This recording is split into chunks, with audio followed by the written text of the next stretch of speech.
એક દિવસ કાળો કાગડો જંગલની ડાળ પર બેઠો બેઠો ચોમાસાના વરસાદનો આનંદ લેતો હતો. ત્યાં જ તેની નજર હાથી દાદા પર પડી. કાળો કાગડો હાથી દાદા સામે જોઈને બોલ્યો કે, આટલા વરસાદમાં પલળતા પલળતા ક્યાં જઈ રહ્યા છો? તારા કામથી કામ રાખ કાળુ કાગડા. જો મારી જોડે મસ્તી કરીશ ને તો મારા પગેથી તને કચડી નાખીશ.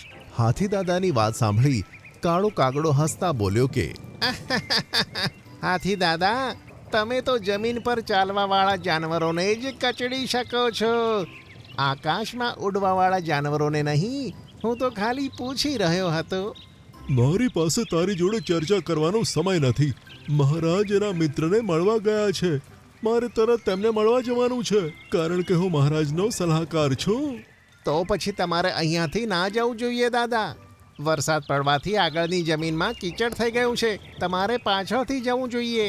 હાથી દાદા ઊંડો વિચાર કરીને બોલ્યા કે, તે તો મારો જીવ બચાયો કાળુ કાગડા, નહીં તો હું કીચડમાં ફસાઈને મરી જાત. આમ કહી હાથી દાદા પાછળના રસ્તેથી જતા રહ્યા.